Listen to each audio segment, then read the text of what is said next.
Bonjour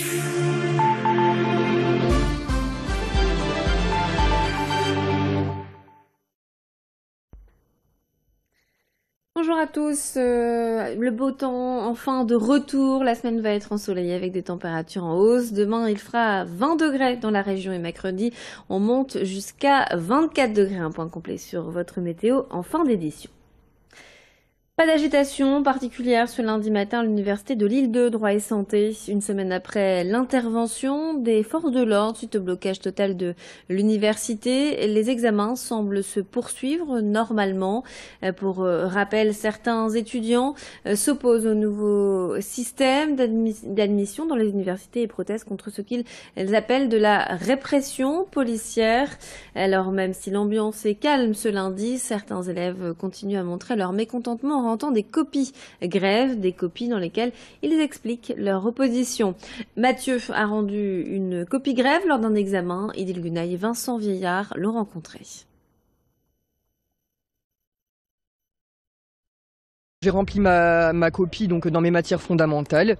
Par contre, dans les matières optionnelles, j'ai vu que le mouvement prenait de l'ampleur, qu'on était soutenu par pas mal d'enseignants. Et donc après, comme tout le monde, j'ai décidé de faire un peu copie grève, c'est-à-dire que dans mes copies, je mettais plus énormément de connaissances. Par contre, j'ai essayé au mieux d'expliquer ce pourquoi j'étais contre la sélection.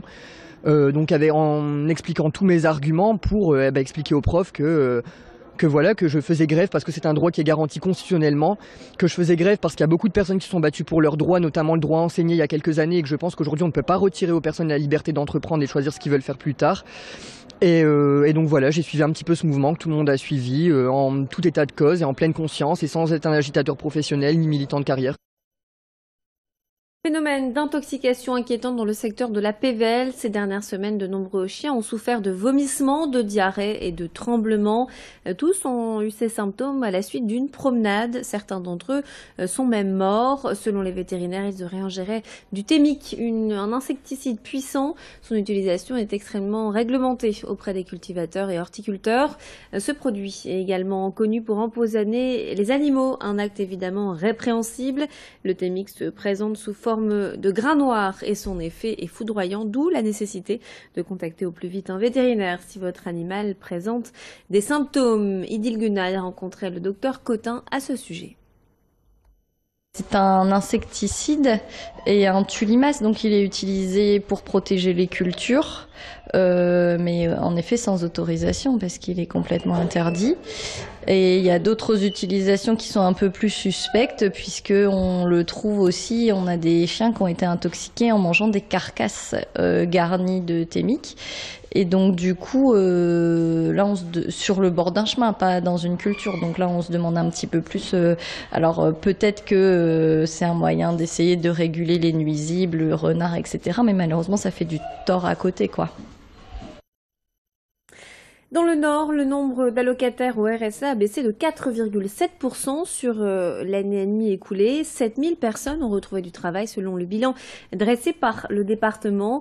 Ces bons résultats seraient le fruit de dispositifs mis en place comme la création de plateformes départementales de l'emploi et de l'insertion, des plateformes qui accompagnent les allocataires du RSA dans leur recherche de travail. Doriane Bécu, la vice-présidente en charge de l'insertion et du retour à l'emploi, était sur notre plateau vendredi pour en parler. Le département est coupé en 8 territoires et on a créé 8 plateformes départementales de l'emploi, de l'insertion professionnelle. On a à peu près 300 partenaires avec des entreprises, des centres de formation qui nous permettent de bien préparer notre public RSA et de pouvoir les positionner directement sur des offres. Alors, ça concerne tous les allocataires RSA bien évidemment. Pour cette année, on souhaite vraiment mettre aussi le paquet sur les moins 30 ans. Moi je suis assez surprise de voir qu'on a un quart de nos allocataires RSA qui ont moins de 30 ans.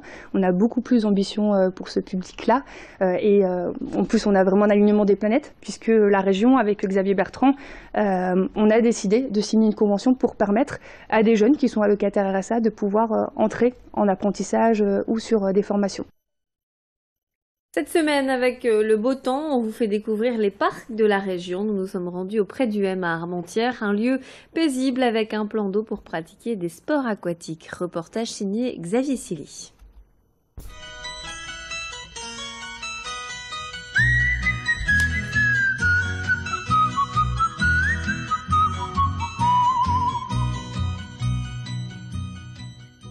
Le parc des Prés du M, c'est 120 hectares.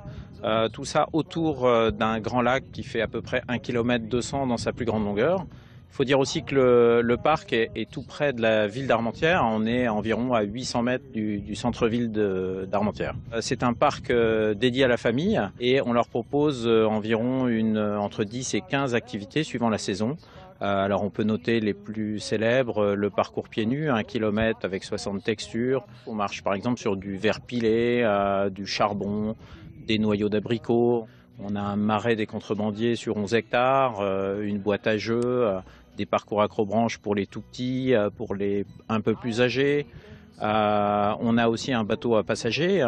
Il est en libre accès dans le parc, soit sous forme de navette pour se rendre dans les différentes activités, mais aussi 1 heure par jour, on fait une croisière avec passage d'écluse. Après, on a aussi tous les fondamentaux des Prés du M, c'est le nautisme. Alors d'abord à travers son école de voile, qui est l'une des plus importantes de France sur plan d'eau intérieur, près de 10 000 journées de stage par an. Mais aussi une plage qui va ouvrir, enfin plutôt une baignade qui va ouvrir au 1er juin. Donc les Prés du M, c'est environ 130 000 entrées payantes par an, mais on a aussi des périodes de gratuité sans activité, donc environ à peu près 150 000 personnes par an. Nos visiteurs viennent de la métropole lilloise, mais pas que. On a beaucoup de Belges, francophones et néerlandophones. À partir de juin, nous serons ouverts 7 jours sur 7.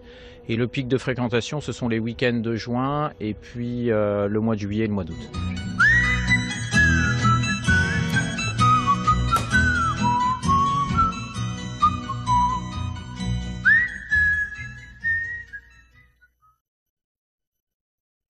Voilà, on se quitte sur ces images tout de suite. Votre météo, restez avec nous.